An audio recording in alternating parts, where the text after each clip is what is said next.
दुर्भाग्य रहा है कि इतिहास को सही स्वरूप में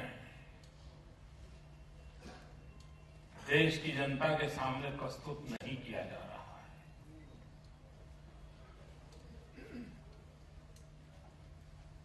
कुछ लोगों ने तय करके लिए रखा है कि भारत की इस महान विरासत को उसके सही स्वरूप में लोगों तक जाने ही न दिया जाए। और उसके पीछे दो प्रमुख कारण हैं।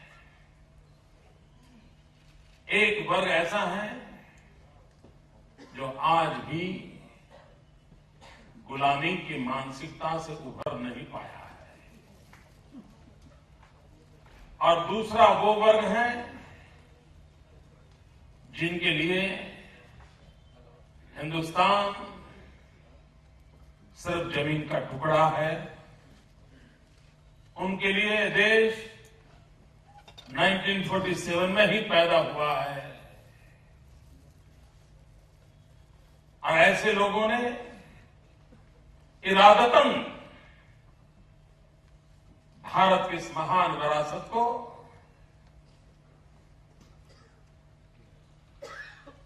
जितना हो सके उतना नुकसान करने की कोशिश की है। लेकिन इन सब के लाख कोशिशों के बावजूद भी सत्य तो कभी न कभी दिए की तरह प्रकाशित होकर यही रहता है, और हो रहा है, और आगे भी होने वाला है।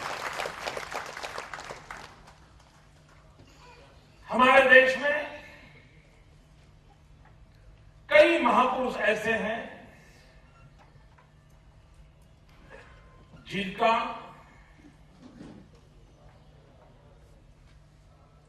मूल्यांकन अनुचित हुआ है। उनको विवादों के घेरे में डाला गया है। उनकी हर बात को अपने एक सीमित दायरे में देख करके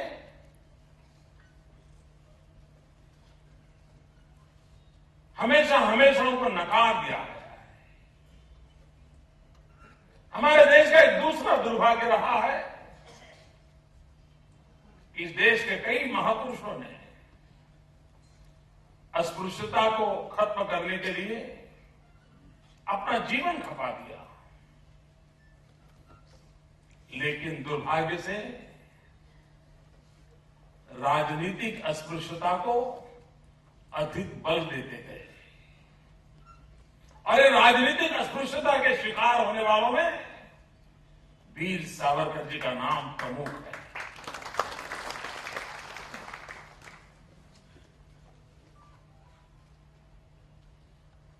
देश के नागरिकों के लिए, देश के लिए जीने मरने वाले लोग उनकी अमानत होते हैं। उनका जीवन, उनकी हर घटना, उनका त्याग, उनका तपस्या वो पीढ़ियों तक प्रेरणा देती रहती है। लेकिन देश में विरासत का भी बंटवारा हो रहा है। जिस युग में बुद्ध हुए होंगे, महावीर हुए होंगे, आदिशंकर हुए होंगे, विवाद होंगे। उस कालखंड के लोगों ने विवाद किए होंगे, शायद उस समय जरूरत होगी।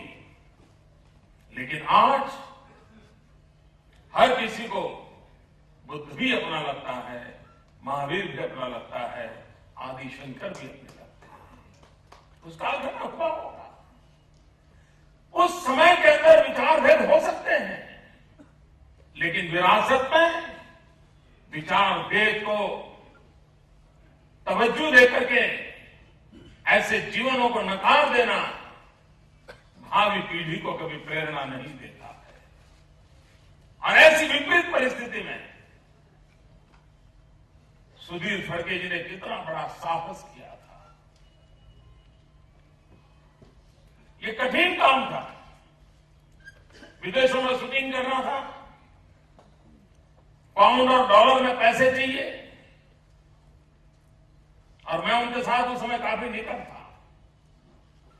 मैं भली भांति उनकी कठिनाइयों से परिचित था, और शायद सुधीर फड़के जी का नाम देते बहुत लोगों को ध्यान में नहीं आएगा कि ये कौन सुधीर फड़के जी की बात हो रही है। लेकिन अगर मैं ये कहूं कि आपके कान पर जब ज्योति कलश चल के गीत गूंजता है, वो गीत सुधीर फड़के जी की इस देश को देन थी। वो ऊंचाई के वो व्यक्ति थे, और उन्होंने सावरकर की फिल्म बनाने का सपना चुना था। वो जीवन भर सावरकर जी के जीवित रहे तब तक उनके साथ है, और जीवन भर उस विचार को लेकर वो काम करते रहे। हिंदुस्तान में 2 प्रकल्प ऐसे हैं जिसको विशेष माना जाएगा। एक कन्याकुमारी में स्वामी विवेकानंद जी का स्मारक बना, और दूसरा ये वीर सावरकर जी की फिल्म है। ये दोनों प्रकल्प ऐसे हैं जो सामान्य नागरिकों से दान में धन इकट्ठा करके किए गए हैं। 100 रुपया, 200 रुपया, 500 रुपया लोगों ने दान दिया, और उसमें से फिल्म बनी है। और आज भी, और मैं आग्रह करूंगा कि सावरकर दर्शन प्रतिष्ठान को ताकत देने के लिए भी हम अधिक मात्रा में इस डीवीडी को खरीदें, और लोगों को खरीदने की प्रेरणा भी दें, क्योंकि आर्थिक पहलू भी महत्व होता है। भाई बहनों, सावरकर जी का गुजरात के साथ नाता रहा था। उनके एक भाई साबरमती की जेल में थे, बाबूराव सावरकर। 1937 में जहां पहला हिंदू महासभा का अधिवेशन हुआ, उसकी अध्यक्षता वीर सावरकर जी ने की थी। और भाइयों बहनों, उस कल्पना को देखिए, उस दृश्य की जरा कल्पना कीजिए। हम रामायण का प्रसंग सुनते हैं, उस प्रसंग की आज भी चर्चा होती है कि जब प्रभु रामचंद्र जी, लक्ष्मण जी और सीता जी अयोध्या छोड़कर के लिए वनवास के लिए जा रहे थे। सारी अयोध्या नगरी में लोगों की आंख में आंसू थे, और वे अपने पितृवचन के पालन के लिए निकल पड़े थे। कभी किसी ने सोचा होगा कि उस समय उर्मिला की क्या मनस्थिति होगी? कभी किसी ने सोचा होगा? लक्ष्मण जी जा रहे हैं, लक्ष्मण जी की पत्नी उर्मिला जी वहां दूर सजल नेत्रों से दूर से विदाई दे रही है। आप उस दृश्य की कल्पना कीजिए।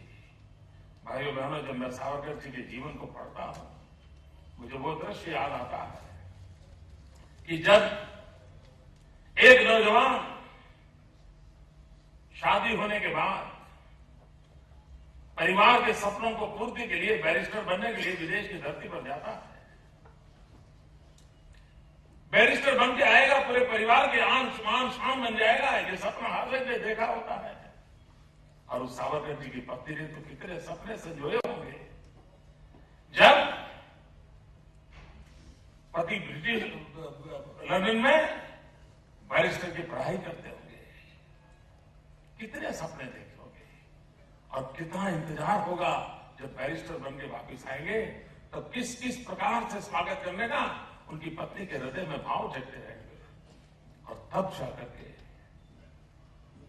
कल्पना कीजिए, जब वीर सावरकर जी को हथकड़ियों से बांध करके, पैर में बेड़ी लगा करके हिंदुस्तान के समुद्री तट पर लाया जाए, और ट्रेन से वो जब गुजरते थे, अंडमान के लिए ले जाया जा रहा था, और रेलवे स्टेशन पर वीर सावरकर की पत्नी दूर से सजल नेत्रों से देखती थी कि जिस पति को बैरिस्टर बनने के लिए विदाई दी थी, जो बैरिस्टर बनने के बजाय आज जीवन भर के लिए 50 साल की सजा हो चुकी थी। क्या बीती होगी उस मां पर, कोई कल्पना कर सकता है? क्या ये घटनाएं हिंदुस्तान की युवा पीढ़ी को प्रेरणा नहीं दे सकती है? लेकिन उसे भुला दिया जाता है। कुछ चंद लोगों की भलाई के लिए हिंदुस्तान के स्वर्णिम इतिहास को नकार दिया जाता है। हमारी गुलामी की मानसिकता कैसी थी? 1857 का स्वातंत्र संग्राम, पूरा हिंदुस्तान एक बनकर के अंग्रेजों के लिए सरदर्द बन गया था। भारत के स्वाभिमान की लड़ाई का एक स्वर्णिम पृष्ठ था। लेकिन उसी गुलामी की मानसिकता के लोगों ने क्या कहा था, और आज भी कुछ लोग गलती से भी बोल देते हैं 1857 में बढ़ो, और उसके खिलाफ सावरकर जी ने जीवन भर जंगें छेड़ा। उन्होंने कहा यह शब्द उचित नहीं है, यह स्वातंत्र संग्राम था। और जब 1857 के स्वातंत्र संग्राम की गोल्डन जुबली ईयर था, 50 साल पूरे हुए थे, तब सावरकर जी लंदन में थे। और लंदन के इंडिया हाउस में 1857 के स्वातंत्र संग्राम की गोल्डन जुबली का अवसर मनाया गया था, उत्सव मनाया गया था। वहां के देशभक्त भारतीयों को इकट्ठा किया गया था। श्यामजी सवर्णा वहां मौजूद थे, वीर सावरकर जी मौजूद थे, मदन लाल धिंगरा मौजूद थे। आप कल्पना कर सकते हैं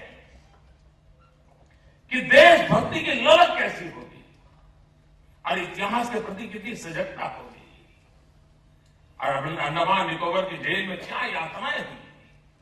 और ये भी देखिए, एक ही जेल में दो भाई मातृभूमि की स्वतंत्रता के लिए पीड़ा झेल रहे थे, लेकिन एक दूसरे को पता नहीं था कि दोनों भाई एक ही जेल में है। मिलने तक नहीं दिया जाता था। कितना जुल्म रहा होगा। और ऐसे समय भी एक जुझारू मन, देशभक्ति में डूबा हुआ मन कभी भी अपने आप को झुकाने के लिए तैयार नहीं था। लिखने के लिए कुछ नहीं था। अंडमान निकोबार की वो 6x6 की कोठड़ी, उसकी दीवारों पर सावरकर जी नित्य नई कविताएं लिखते थे, उसको मुखपाठ करते थे। 10,000 से ज्यादा पंक्तियां उन्होंने लिखी दीवार पर। तो आज भी उत्तम साहित्य के रूप में माना जाता है। क्या ताकत होगी उस व्यक्ति के अंदर, क्या सामर्थ्य होगा उस व्यक्ति के अंदर। और भाइयों बहनों, रत्नागिरी के अंदर दलित उद्धार के लिए सावरकर जी दलितों को लेकर मंदिर पहुंचे थे, और उन्होंने जीवन का काफी हिस्सा दलित उद्धार के लिए खपा दिया था। लेकिन उस बात को भी भुला दिया जाता है। 1938 में सावरकर जी बड़ौदा आए थे। माणिकराव का अखाड़ा, वहीं पर सावरकर जी का सार्वजनिक भाषण था। सर सयाजीराव गायकवाड़ सावरकर जी का भाषण सुनने के लिए दूर अपनी गाड़ी में बैठ करके सावरकर जी का भाषण सुनने के लिए गए थे 1938 में। और उस भाषण से प्रभावित होकर के दूसरे दिन सयाजीराव गायकवाड़ ने सावरकर जी को अपने यहां बुलाया और 1.5 घंटे तक दलित उद्धार इसी एक विषय पर चर्चा की थी। ये सावरकर जी का जीवन। आज भी सावरकर जी के किसी भी विषय को पढ़ेंगे, आपको पता चलेगा हम जो आज हिंदुस्तान में जितनी कठिनाइयां झेल रहे हैं ना, उनको उस समय दिखती थी कि ये ऐसा करेंगे तो ऐसा होने वाला है, ऐसा करेंगे तो ऐसा होने वाला है। भाइयों बहनों, जब तक कांग्रेस का जन्म नहीं हुआ था,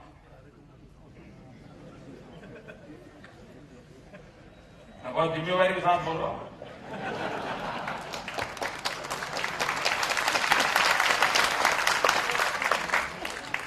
जब तक कांग्रेस का जन्म नहीं हुआ था, इस देश का हिंदू और मुसलमान कंधे से कंधा मिला करके अंग्रेज सल्तनत के खिलाफ लड़ता था।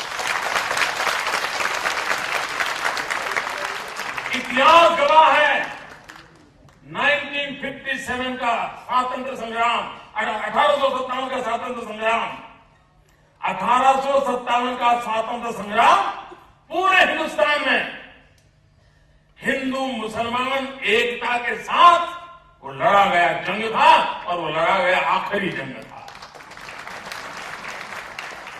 क्योंकि उसके बाद कांग्रेस का जन्म हुआ और तब से लेकर आज तक जो कथा चल रही है हम भली भांति जानते हैं जिम्मेवार कौन है।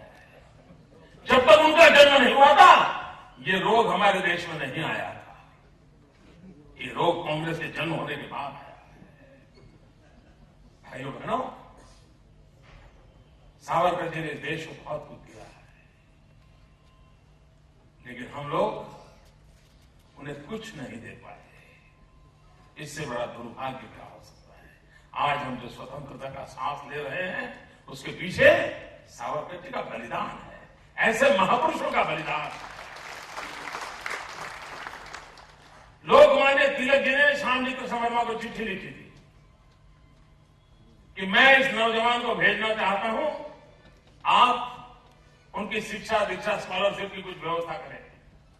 और श्यामजी कृष्ण वर्मा का एक नियम रहता था कि हिंदुस्तान से ऐसे जो ब्राइट नौजवान थे उनको वो स्कॉलरशिप देकर के लंदन बुलाते थे और वो अधिक अच्छी पढ़ाई करें उसके लिए उनकी मदद करते थे, लेकिन एक नियम रखते थे कि ये पढ़ने के बाद कभी भी अंग्रेजों की सेवा नहीं करेगा। ये नियम रहता, उनकी नौकरी नहीं करेगा। और उस समय में और अंग्रेजों की नाक के नीचे लंदन में ऐसा नियम बनाने वाला कितना ही ताकत रखता होगा तब जाके ऐसा नियम बनाता होगा। और वो नौजवान आजादी जंग का सैनिक बनेगा। और लोकमान्य तिलक जी के कहने पर सावरकर जी को श्यामजी कृष्ण वर्मा जी ने मदद की। श्यामजी कृष्ण वर्मा ने लंदन में इंडिया हाउस बनाया, जो इंडिया हाउस अंग्रेजों की नाक के नीचे आजादी के आंदोलन का एक सबसे बड़ा तीर्थ क्षेत्र बन गया था। और देश के इतिहास को कैसे भुला दिया जाता है उसका एक दूसरा उदाहरण श्यामजी कृष्ण वर्मा। जीवन भर स्वतंत्र सेनानियों को, सशस्त्र क्रांतिकारों को मदद करना, प्रेरणा देना, बल देना, यही उनका काम रहता था। वही तो श्यामजी कृष्ण वर्मा थे जिन्होंने मदनलाल धिंगरा से कहा था कि आप कर्नल वाईपी का हिसाब चुकता करो, और वही इंडिया हाउस में कर्नल वाई को मारने का काम मदनलाल धिंगरा ने किया। फांसी पे चले ये ताकत श्यामजी कृष्ण वर्मा की। वो श्यामजी कृष्ण वर्मा 1930 में उनका स्वर्गवास हुआ और वो लिख करके गए थे कि मेरे मरने के बाद मेरे अस्थि संभाल के रखे जाए। मैं जीते जी तो स्वतंत्र भारत के दर्शन नहीं कर पाया हूं, मैं जीते जी स्वतंत्र भारत की उस हवा का झोंका मेरे तक नहीं पहुंचा है, लेकिन मेरे मरने के बाद जब हिंदुस्तान स्वतंत्र हो तब मेरे अस्थि उस स्वतंत्र भारत की धरती पर ले जाए जाए। ये इच्छा श्यामजी कृष्ण वर्मा ने 1930 में व्यक्त की थी। 30 में उनका स्वर्गवास हुआ। देश की आजादी के लिए जीने वाले इस व्यक्ति की कथा देखिए। 1947 15 अगस्त के दिन हिंदुस्तान का तिरंगा झंडा फहराने के बाद 16 अगस्त को पंडित नेहरू का पहला काम यह होना चाहिए था कि एक प्रतिनिधि मंडल को वो भेज देते विदेश और श्यामजी कृष्ण वर्मा की अस्थि लेकर के हिंदुस्तान आते और उस वीर पुरुष को सच्ची श्रद्धांजलि देते। नहीं किया। इतना ही नहीं, 73 साल तक 73 ईयर्स ये अस्थि जिनेवा में इंतजार करते रहे कि कोई भारत मां का लाल आएगा और मेरे अस्थि स्वतंत्र हिंदुस्तान में ले जाएगा। भाइयों बहनों, आपके आशीर्वाद से वो सौभाग्य मुझे मिला।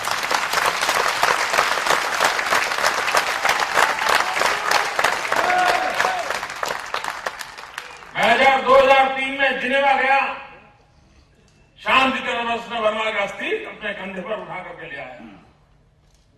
और आज मैं आपसे आग्रह करता हूं, समय निकाल करके कच्छ जाइए। कच्छ में श्यामजी कृष्ण वर्मा के जन्म स्थान मांडवी जाइए। और हमने मांडवी में वैसा ही इंडिया हाउस का निर्माण किया है जैसा लंदन में था, जहां से आजादी को लड़ाई पूरा का पूरा वैसा ही रेप्लिका बनाया है। और वहां पर देश के क्रांतिकारियों का स्मरण करता हुआ एक क्रांति तीर्थ बनाया है। आप जाइए, आपको जरूर प्रेरणा मिलेगी। वैसा एक स्थान खड़ा किया है। और मैं मानता हूं हर देशभक्ति में डूबे हुए लोगों ने परिवार के साथ जाकर के अपने बच्चों को आधे दिन वहां रखना चाहिए, देखना चाहिए कि कैसे जिंदगी लोग जीते थे। ये काम किया हमने। मेरा ये भी आग्रह रहता है कि कभी अंडमान निकोबार की जेल भी देखनी चाहिए। आजादी के लिए जूझने वाले, जीने वाले लोग किस प्रकार से यातनाएं झेलते थे, किस प्रकार से यातनाएं झेलते थे। और इसलिए आज के युग के अनुकूल टेक्नोलॉजी का उपयोग करते हुए सही इतिहास को हिंदुस्तान की जनता और नई पीढ़ी के सामने लाने का प्रयास जो हुआ है वो अवश्य ही इतिहास के प्रति न्याय तो होगा ही होगा, लेकिन भावी पीढ़ी के लिए भी एक बहुत बड़ा योगदान होगा। मैं इसके लिए फिर एक बार प्रतिष्ठान के सभी बंधुओं का अभिनंदन करता हूं। फिर एक बार स्मरण करता हूं स्वर्गस्थ श्रद्धेय सुधीर फड़के जी ने जो इस विरासत हमारे हाथ सौंप करके गए हैं। इस विरासत को आगे बढ़ाना हम सबका दायित्व है।